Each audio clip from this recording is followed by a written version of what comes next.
유인물 다 받으셨나요? 네. 그리고 혹시 펜이 있으신가요, 다들? 네. 펜 있으신 분은 잘하셨고 없으신 분도 뭐 핸드폰 있으니까 핸드폰으로 좀 이따가 무슨 설문지를 할 때 체크를 할 때가 있는데 그때 필요할 때 펜이나 아니면 핸드폰을 가지고 체크를 하시면 될 것 같습니다. 근데 제가 그 유인물을 준비를 했는데요. 거의 내용이 유인물에 다 들어 있습니다. 오늘 제가 준비한 강의는 이게 보이나요? 우리 한번 읽어볼까요? 극복 프로젝트 같이 읽어보겠습니다. 시작. 극복 프로젝트 둘이 하나가 되라. 둘이 하나가 되라. 이 제목을 봤을 때 어떤 강의인 것 같으세요? 네, 결혼이에요. 혹시 결혼에 관심이 있으신가요? 네. 혹시 결혼하고 싶다. 손 한번 들어볼까요? 네, 많으시네요. 별로 관심 없다. 별로 결혼에 관심이 없다. 아니면 뭐 생각한 적 없다. 있으세요? 없으시네요. 거의 다 대부분 결혼을 하고 싶어 하시네요. 굉장히 건강한 공동체인 것 같습니다. 먼저 PPT를 보면서 우리가 진행을 할 텐데 우리 다 같이 한번 기도하고 강의를 시작했으면 좋겠습니다. 같이 기도할 텐데요. 하나님, 이 시간에 우리가 오늘 결혼 강의지만 안에 내용을 보면 내면 치료나 상처 또는 자존감에 대해서 좀 다루게 될 텐데요.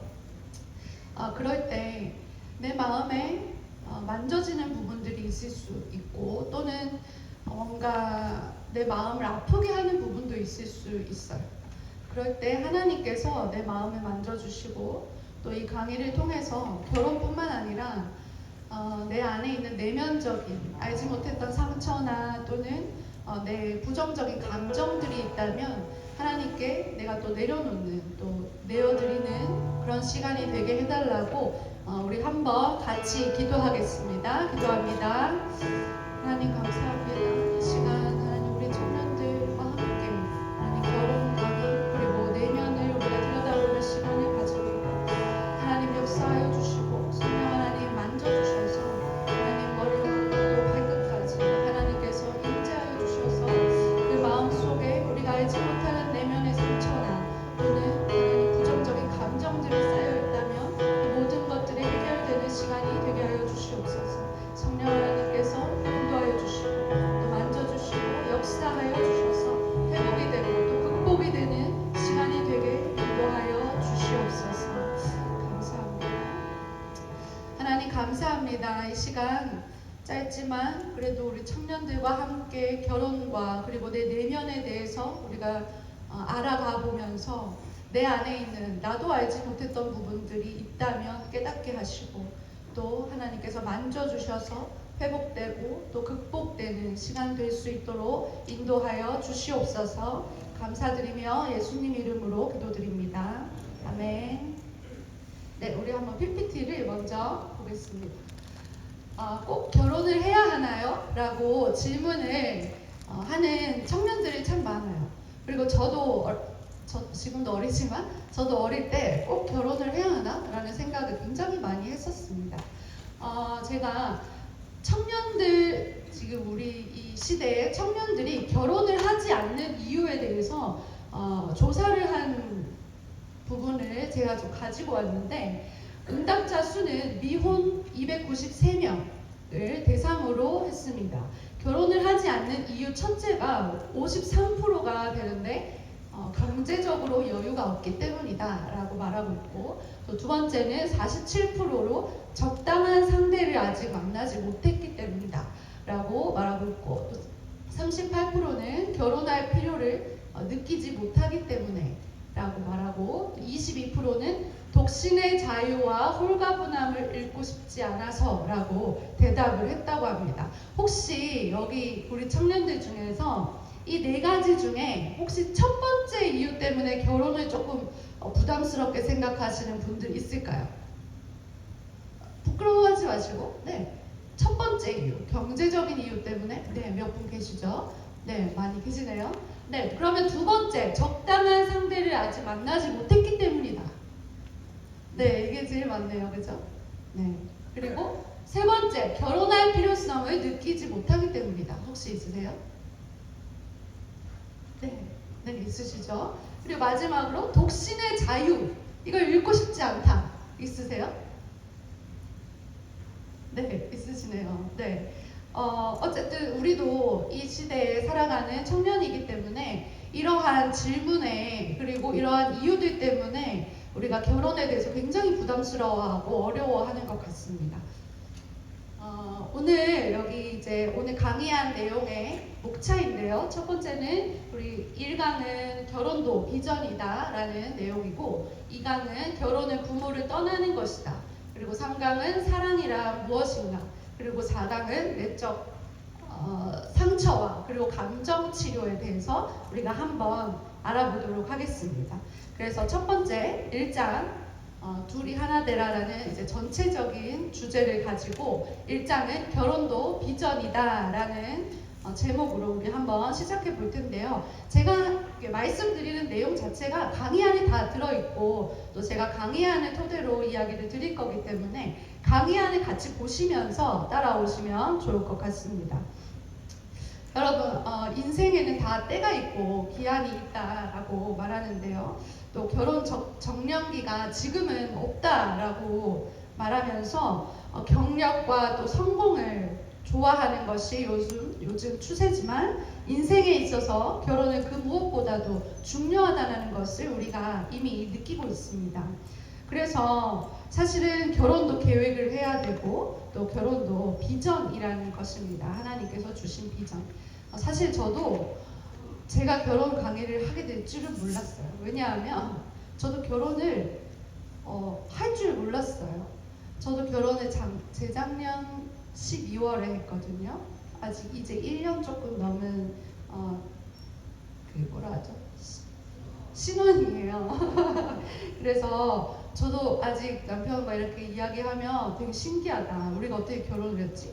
왜냐하면 남편도 최전도사님도 사실 자기 인생에 결혼이 없을 줄 알았대요. 그리고 저도 사실 결혼을 그렇게 구체적으로 계획한 적이 없었고 결혼에 대해서 그렇게 중요하게 생각하지 않은 입장이었는데 이렇게 결혼을 하고 보니까 정말 하나님의 굉장한 축복이고 또 하나님의 비전이구나 라는 것을 깨달을 수 있었습니다. 우리 먼저 1번을 한번 볼까요? 결혼은 축복이다 라고 되어 있어요. 결혼 제도는 인간의 행복을 위해서 하나님이 주신 축복의 선물입니다. 네. 보면 결혼은 서로 돕는 자가 되는 것이다 라고 되어 있습니다.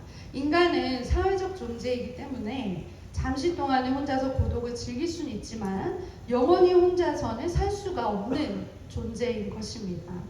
우리가 쭉 제가 강의안을 보면서 할 텐데 여러분도 보시면서 중요한 부분들을 줄을 끄시고 하시면 좋을 것 같아요. 상대방의 필요에 민감하게 반응하며 함께 채워나가겠다는 준비가 혹시 되어 있으신가요? 지금 우리가 뭐 예비 배우자가 없을 수도 있어요. 또는 남자친구나 여자친구가 있으신 분도 있고 없으신 분들도 있는데 이 내용이 마치 내 옆에 누가 있는 것처럼 보일지라도 혹시나 내가 나중에 예비 배우자나 또는 남자친구나 여자친구가 생길 수 있기 때문에 그때를 생각하면서 우리가 한번 이 질문에 대답을 해보면 좋을 것 같습니다. 상대방의 필요에 민감하게 반응하며 함께 채워나갈 준비가 되어 있으신가요? 또 나 자신의 외로움과 필요만 보여서 그것을 상대방이 채워줄 것이라고 기대하고 있지는 않습니까? 혹은 상대방에게 그것을 채워달라고 끝없이 요구하고 있지는 않습니까? 매우 중요한 질문이고 또 스스로에게 대답을 해봐야 할 것 같습니다. 우리가 전도서 4장 9절에서 12절의 말씀을 보면 우리 여기 2장에 두 번째 쪽에 있는데요. 제가 한번 읽어보겠습니다. 두 사람이 한 사람보다 나음은 그들이 수고함으로 좋은 상을 얻을 것입니다. 혹시 그들이 넘어지면 하나가 그 동물을 붙들어 일으키려니와 홀로 있어 넘어지고 붙들어 일으킬 자가 없는 자에게는 화가 있으리라. 또 두 사람이 함께 누우면 따뜻하거니와 한 사람이면 어찌 따뜻하랴. 한 사람이면 패하겠거니와 두 사람이면 맞설 수 있나니 세 겹줄은 쉽게 끊어지지 아니하느니라. 아멘.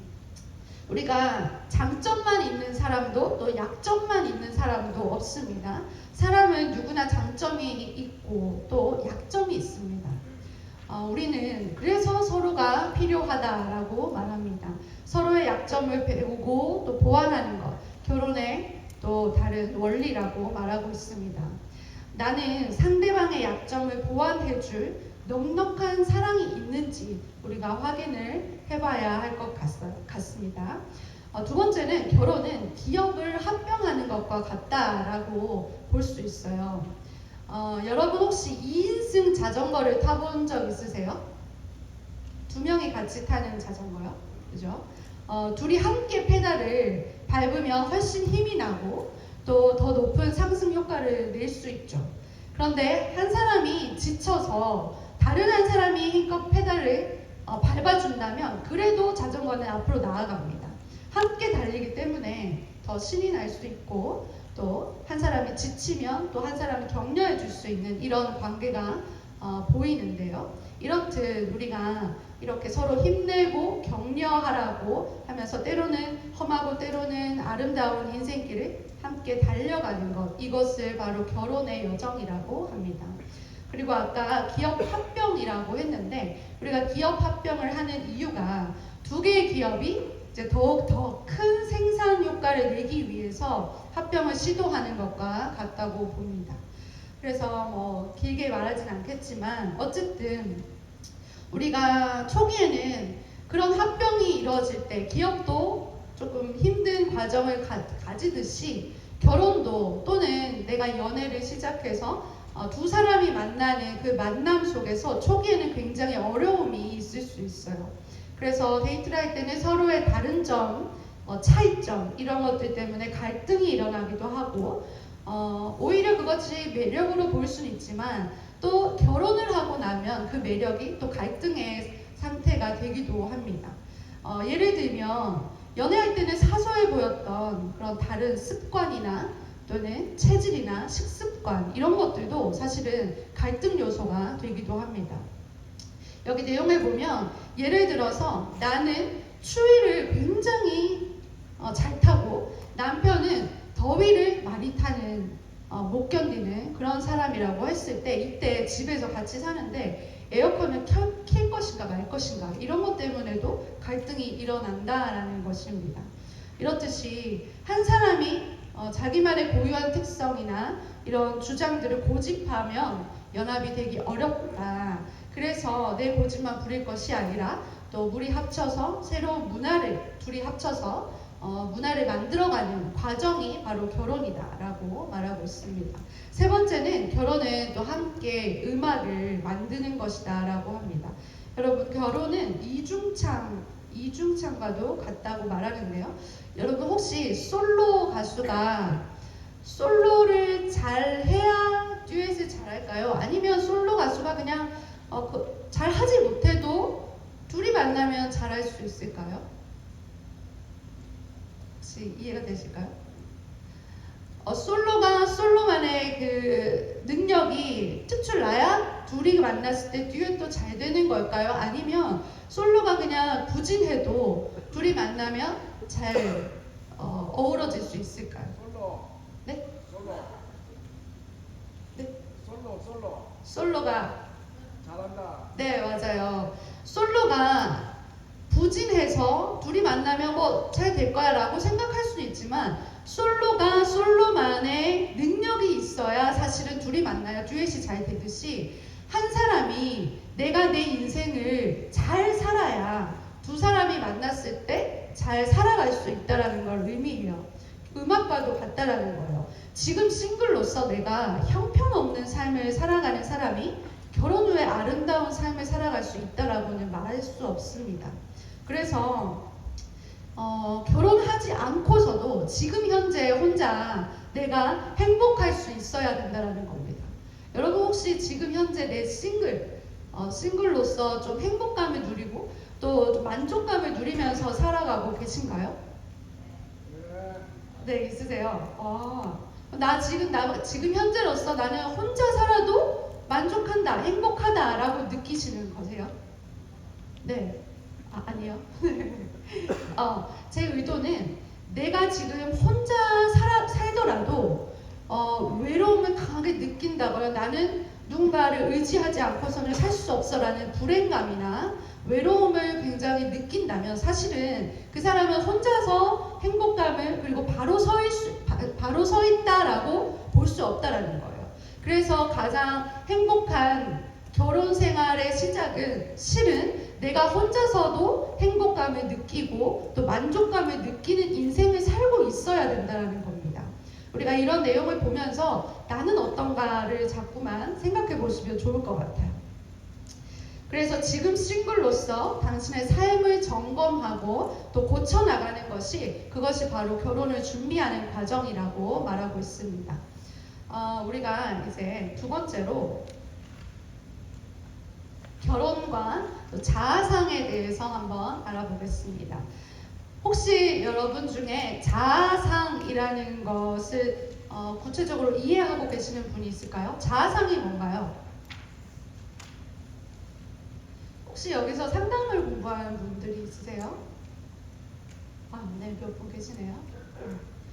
자아상은 여기 내용에도 있고 한번 제가 읽어보겠습니다. 자아상이라는 것은 마음속에 거울로 자신의 모습을 보는 것입니다. 그러니까 자기 자신을 거울로 비춰서 나를 보는 것을 자아상이라고 합니다. 그래서 자아상은 우리가 자신에 대해 가지는 지각, 관념, 태도 등의 개념을 집합으로 모든 사람이 마음속에 가지고 있는 것입니다. 자아상은 성장 과정에서 부모와 형제, 그리고 자매, 친구들, 교사 이런 중요한 타인에 의해서 영향을 받아 형성이 된다고 합니다. 그러면 첫 번째로 우리가 긍정적 자아상을 가진 소유자는 어떤 사람인지 한번 보겠습니다. 제가 읽어드릴 텐데 나는 긍정적인 자아상을 가진 사람인지 또는 부정적인 자아상을 가진 사람인지 한번 체크를 해보시기 바래요. 긍정적 자아상의 소유자를 먼저 말씀해 드릴게요. 또 수용적이고 자신과 타인의 약점까지도 수용합니다. 다른 사람이 부정적 태도를 보일지라도 긍정적 자세로 수용합니다. 자신감이 있으며 불안이나 두려움이 없습니다. 자신의 주장이나 견해가 틀린 것이 드러나면 방어적인 태도를 취하지 않고 수정할 수 있습니다. 네. 그리고 부정적 자아상의 소유자를 한번 말씀해 드릴게요. 자신을 신뢰하지 않고 타인의 평가를 두려워하여 자신의 생각을 잘 표현하지 않습니다. 자신의 약점을 잘 드러내지 않습니다. 다른 사람으로부터의 거절을 두려워하기 때문에 새로운 시도 자체를 꺼려합니다. 자신을 무가치하게 느끼고 부족감과 그리고 열등감에 시달립니다. 자기 비판을 많이 합니다. 모든 게 내 탓이야. 또는 내가 좀 더 잘했어야 됐는데 이런 평가를 하고요. 또 타인과 비교하며 열등의식을 가집니다. 나는 저 사람보다 못났어. 나는 저걸 못해. 나는 안 돼. 이런 평가를 한다라는 겁니다. 혹시 긍정적 자아상과 부정적 자아상을 봤을 때 나는 어느 쪽인가 라고 했을 때 손은 들게 하지 않을게요. 그런데 한번 스스로가 나는 좀 부정적인 자아상을 가지고 있는 것 같다. 또는 나는 그래도 좀 긍정적인 자아상을 가지고 있는 것 같다라고 한번 생각을 하시면서 자신을 좀 알아가는 시간이었으면 좋겠습니다. 그런데 부정적 자아상이 결혼에 영향을 끼친다라는 것입니다. 부정적 자아상이 결혼, 특히 부부관계에 또는 연인관계에 어떤 영향을 끼치냐면 배우자에 대한 의존감을 나타냅니다. 의존을 하게 된다는 거죠. 그리고 결혼에 대한 비현실적 기대감을 가지고 자신의 상처를 배우자 또는 연인을 통해서 충족하려고 가려고 합니다. 내 상처를 내가 해결하는 것이 아니라 이 사람이 날 해결해 줄 거야. 또는 이 사람과 함께하면 이게 해결될 거야. 라는 기대를 가진다는 거죠. 그리고 뭔가 문제가 생기면 배우자 탓 또는 상대의 탓을 하고 돌리고 또 책임을 지려고 하지 않습니다. 그리고 또 하나는 성역할의 혼란이 일어나는데 이것은 통제하는 남편 또는 통제하는 아내 그리고 의존적인 남편 또는 아내의 모습이 나타난다는 것입니다. 그리고 또 과정을 무시하고 결과에 집착해서 관계를 어렵게 만들어가고 또 물질에 대한 지나친 추종과 또 중독적인 습관을 가지게 되고 또 우울, 분노, 염려를 가지고 연인 관계나 또 부부 관계를 이어간다라는 것입니다. 여러분, 이런 내가 가진 자존감을 통해서 우리가 부부 관계뿐만 아니라 또는 연인 관계뿐만 아니라 우정, 친구 관계에서도 또는 공동체 안에서 모든 관계 속에서 사실은 대인 관계에 모두 다 영향을 끼친다는 겁니다. 내가 긍정적인 자아상을 가졌는지 또는 상대방도 긍정적인 자아상인지 부정적인 자아상인지에 따라서 서로가 서로를 대할 때 그 자아상으로 대하기 때문에 사실은 갈등이 일어나게 되고 또 건강한 자아상을 가진 사람들이 만났다면 사실은 그런 갈등이 크게 일어나진 않겠죠. 하지만 우리 자체가 사실은 모두가 다 건강할 수가 없고 완벽할 수 없기 때문에 관계 속에서 이러한 갈등들이 일어나는 것 같습니다. 두 번째로는 자존감에 대해서 우리가 알아볼 텐데 자존감 자체가 이 자아상에 영향을 준다라고 볼 수 있어요. 개인의 자존감이 긍정적인 자아상을 가지게 하는지 부정적인 자아상을 가지게 하는지를 보여준다는 겁니다. 자존감에 대해서 제가 다시 한번 알려드리는데요. 자존감이란 것은 자신이 소중한 존재이고 가치 있는 존재라는 개인적인 신념으로 가치 있고 균형 잡힌 건강한 삶, 즉 온전한 삶을 살아가도록 하는 원동력이 되는 중요한 개념입니다. 자존감도 부모나 교사, 친구 등 주변의 중요한 타인들이 대하는 방식에 영향을 받게 되는데 그 중에서도 어린 시절 부모의 태도에 가장 큰 영향을 받습니다. 자존감은 이런 연인 관계, 부부 관계에도 영향을 크게 주게 됩니다. 자존감이 높은 사람은 긍정적인 자아상과 타인에 대한 공감 능력이 높아서 훌륭한 연인 그리고 배우자, 부모가 된다라고 볼 수 있습니다.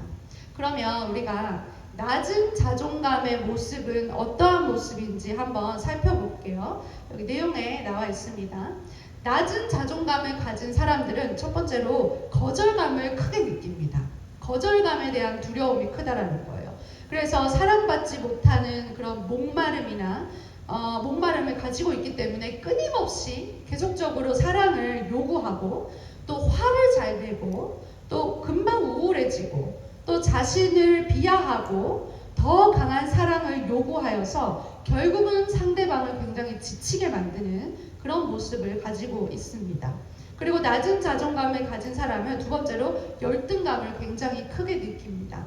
타인에 비해서 자신이 부족하다고 느끼고 타인의 말 한마디에도 마음을 닫아버리고 상처를 크게 받고 이런 사랑의 기회를 차단시켜버립니다. 그리고 대인관계에서 스스로가 위축되고 그런 모습들을 나타낸다고 합니다. 그리고 세 번째는 낮은 자존감을 가진 사람은 불신감을 가지고 있습니다. 그러니까 사람을 잘 신뢰하지 못해요. 상대방을 신뢰하지 못해서 마음을 잘 열지 못하고 나를 잘 보여주지 않는다라는 겁니다. 그리고 네 번째는 죄책감을 강하게 느낍니다. 자신에게 책임을 계속 돌립니다. 내가 더 잘했어야 했는데 내가 잘못했어. 내가 이렇게 해서 저렇게 된 거야 라고 계속적으로 죄책감을 느끼고 또 낮은 자존감의 사람들은 완벽주의가 굉장히 높아집니다. 왜냐하면 인정받지 못하는 그 목마름이 있기 때문에 내가 더 완벽하게 해야 된다라는 생각을 강하게 하게 돼서 이상이 너무 높아져서 삶의 만족을 느끼지 못하는 상태가 되는 것입니다. 그리고 또 하나는 두려움을 굉장히 많이 느끼고요. 그래서 실패에 대한 두려움, 불행에 대한 두려움, 그리고 거부감 또는 거절감에 대한 두려움을 굉장히 크게 느낍니다. 그리고 또한 화를 꾹 참고 있다가 화를 자제하지 못하는 그런 모습을 드러내기도 합니다. 그래서 우리가 대체로 많은 사람들을 보면 이렇게 낮은 자존감을 가지고 있는 사람들을 많이 보게 됩니다. 그리고 우리 안에도 있을 수 있어요. 또 나 자신일 수 있고, 저도 예전에 예수님을 만나기 전에는 굉장히 낮은 자존감을 가지고 있었던 사람이기 때문에 청년의 때를 잘 이해하고 또 청소년 때의 어떤 자존감, 어떤 자신감이 소유되고 있는지를 경험했기 때문에 여러분의 마음속에도 사실은 낮은 자존감의 사람들이 있을 거라고 생각이 듭니다.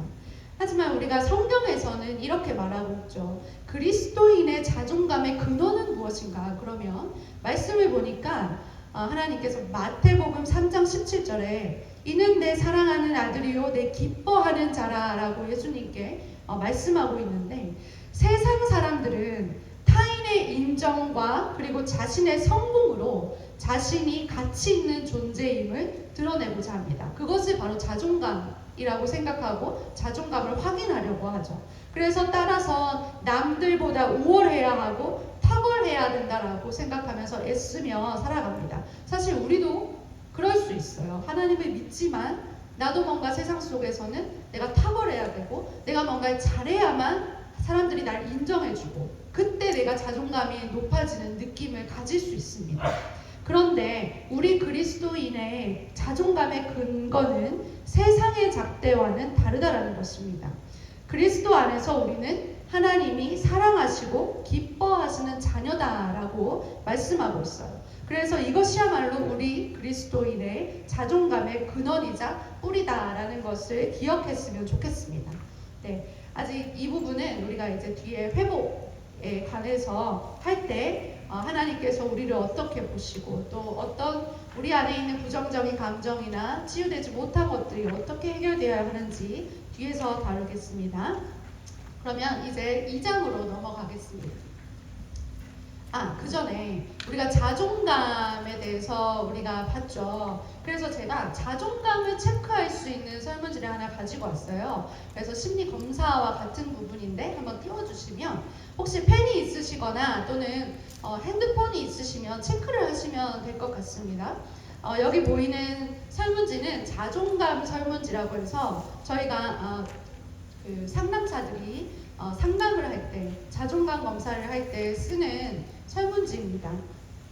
한번 우리가 체크를 해보면 좋을 것 같아요. OX로만 체크를 하시면 되고, 보면 물음의 내용이 당신이 평소에 느끼는 바를 묘사하는 것이라면 번호에 O표를 하고 동그라미를 하고, 물음의 내용이 당신이 평소에 느끼는 바를 묘사하는 것이 아니라면 X표를 하시고, 깊이 생각하지 말고 빨리 대답하는 것이 정확하다라고 보고 있습니다. 그러면 제가 하나씩 읽어드릴 테니까 1번에 O인지 X인지만 체크를 해보시기 바래요. 1번, 당신에게는 친구가 별로 없습니까? OX로 답하시면 됩니다. 넘어갈게요. 2번, 당신은 평소에 기쁨의 삶을 누리십니까? OX. 3번, 당신은 다른 사람들 못지않게 많은 일들을 해낼 수 있는 능력이 있습니까? 4번, 당신은 대부분의 자유시간을 혼자서 보냅니까? 5번, 당신은 당신이 남성 또는 여성인 것에 만족하십니까?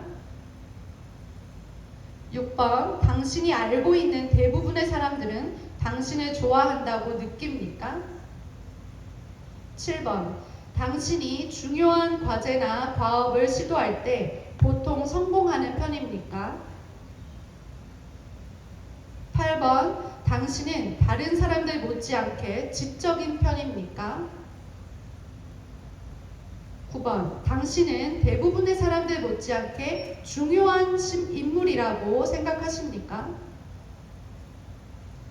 10번, 당신은 쉽게 우울해지는 편입니까? 11번, 할 수만 있다면 당신은 자신에 대하여 많은 것들을 변경시키고 싶습니까? 12번. 당신은 다른 사람 못지않게 잘생긴 편입니까? 13번. 많은 사람들이 당신을 싫어합니까? 14번. 당신은 평소에 긴장하거나 불안해합니까? 15번. 당신은 자신감이 부족합니까? 16번. 당신은 자주 당신이 쓸모없는 존재라고 느낍니까? 17번. 당신은 남 못지않게 건강하고 튼튼합니까? 18번. 당신의 감정은 쉽게 상하는 편입니까? 19번. 당신은 당신의 견해나 감정 상태를 표현하기가 어렵습니까? 20번. 당신은 종종 당신 자신에 대하여 부끄러움을 느낍니까? 21번. 대체로 다른 사람들이 당신보다 더 성공적이라고 생각합니까? 22번. 당신은 왠지 이유 없이 자주 불안감을 느낍니까? 23번. 당신은 다른 사람들이 행복해 보이는 것처럼 행복해지기를 원하십니까? 24번. 당신은 실패자입니까? 25번. 당신은 당신이 생각하는 말을 좋아하십니까? 26번. 당신은 새로운 사람들을 만나기가 쉽지 않습니까? 27번. 당신은 무엇인가 자주 화를 내는 편입니까? 28번. 대부분의 사람들이 당신의 견해를 존중합니까? 29번. 당신은 다른 사람들에 비하여 예민한 편입니까? 30번. 당신은 다른 사람들만큼이나 행복한 삶을 누립니까? 31번. 당신은 무슨 일을 시도할 때 주도권을 잡는 능력이 참으로 부족하다고 느낍니까? 32번. 당신은 많이 걱정하는 편입니까? 33번. 당신은 사랑을 받고 있다고 생각하십니까? 네. 번호를 적고 체크를 하셨죠? 그죠? 그러면 제가 지금 불러드리는 번호 중에 동그라미가 되어 있는 숫자를 한번 세어보세요. 2번. 동그라미가 되어 있는 것만 숫자를 세시면 되세요. 2번, 그리고 3번, 5번, 6번, 7번, 8번, 9번, 12번, 17번, 25번, 28번, 30번, 33번. 이 중에 동그라미가 되어 있는 숫자를 세시면 되세요. 다시 한번 불러드릴게요. 2번, 3번, 5번, 6번, 7번, 8번, 9번, 12번, 17번, 25번, 28번, 30번, 33번. 네. 동그라미가 되어 있는 숫자를 세시면 되고 적어주세요. 그리고 제가 지금 불러드리는 숫자 중에 X표가 되어 있는 숫자를 세시면 되세요. 제가 불러드릴게요. X표입니다. 1번, 4번, 10번, 11번, 13번, 14번, 15번, 16번, 18번, 19번, 20번, 21번, 22번, 23번, 24번, 26번, 27번, 29번, 31번, 32번. 이 중에 X표가 되어 있는 숫자를 세시면 됩니다. 되셨나요? 네, 여기서 동그라미 숫자와 그리고 X표 숫자 두 개를 더해 보세요. 더하시고 곱하기 3을 하시면 됩니다. 두 개를 더하고 곱하기 3을 한번 해보세요.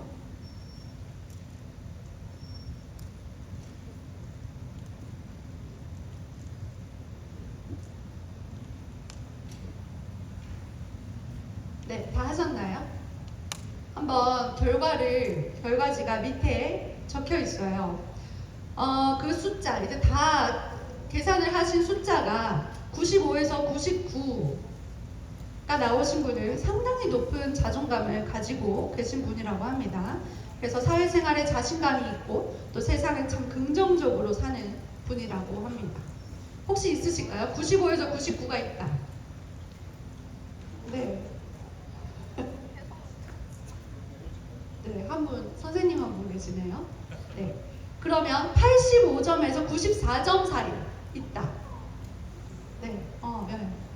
세 분 정도 계시네요. 가장 적당한 정도의 자존감이라고 합니다. 보이시죠, 뒤에? 네. 자신을 참 편하게 느끼고 다른 사람들과 편하게 지냅니다.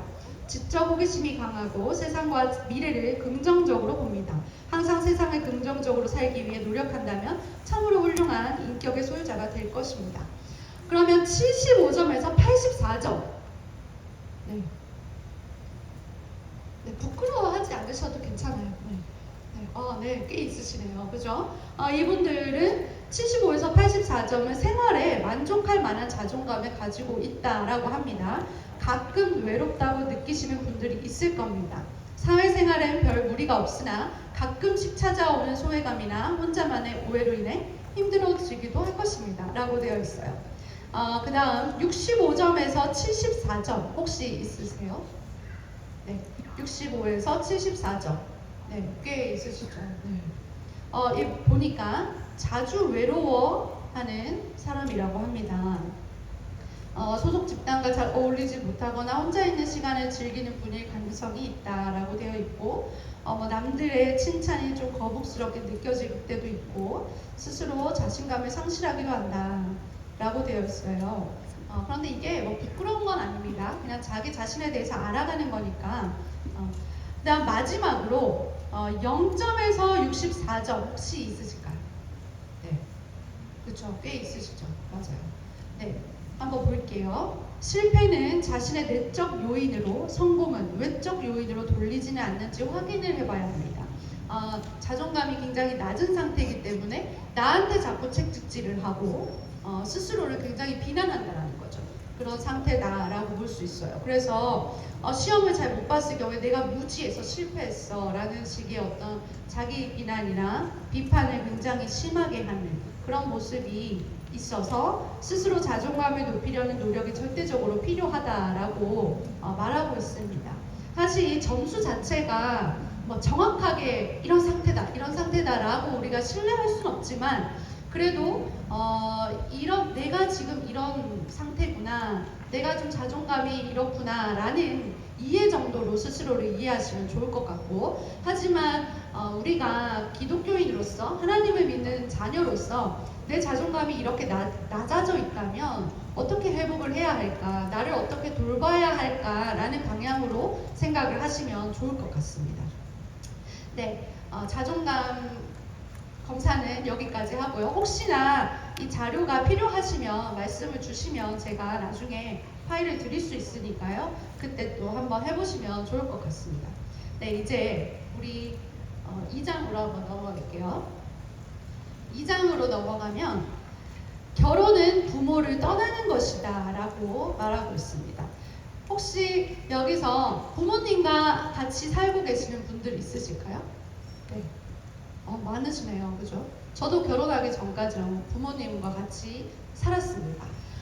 그래서 어린 시절부터 지극한 사랑과 또 헌신을 해주신, 양육해주신 부모님이시지만 이제 성인이 되었기 때문에 부모를 떠나서 배우자와 연합하여 새로운 가정을 시작하는 것이 바로 결혼입니다.